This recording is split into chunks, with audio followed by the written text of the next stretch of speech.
এখন এমন দিন পড়েছে বাচ্চাদের উপর মুডের উপর ডিপেন্ড করে বড়দের চলতে হয়। তো আজ গেছিলাম বৃষ্টির মেয়ের বার্থডেতে, আর ওকে গিয়ে একটু কোলে নেব। ও এত কান্না করছিল, কারণ কখনো দেখেনি অচেনা মুখ। আর আমার বেবি আর বৃষ্টির বেবি মাত্র 4 দিনের ছোটো বড়, এর জন্য কেউ কারোর বাড়িতে তেমনভাবে যাওয়া হয়নি, আর কাউকে তেমনভাবে কোলেও নেওয়া হয়নি।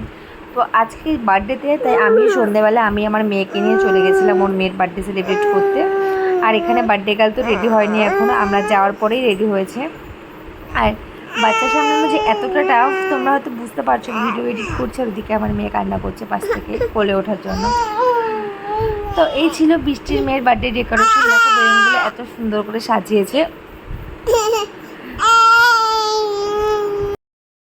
আগে না হুটহাট করে এদিক ওদিকে বেরিয়ে যেতে পারতাম, বান্ধবীদের সাথে আড্ডা দিতে পারতাম, কিন্তু সেইটা এখন আর হয় না, কারণ মা হওয়ার পরে পুরো লাইফটাই চেঞ্জ হয়ে যায়।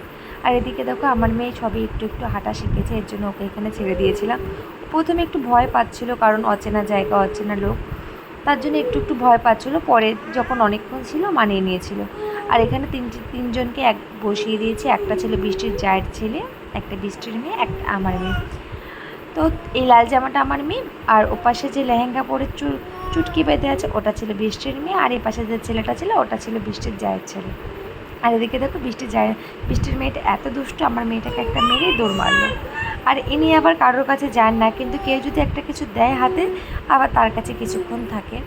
যাই হোক, এই হচ্ছে কি বৃষ্টির মেয়ের বার্থডেতে কেক কিনেছিল একটা, কেক কাটতে বসলো। দেন আমরা কেক টেক খেয়ে আর খাবার যেহেতু আমরা পার্সেল করে বাড়িতে নিয়ে চলে এসেছিলাম।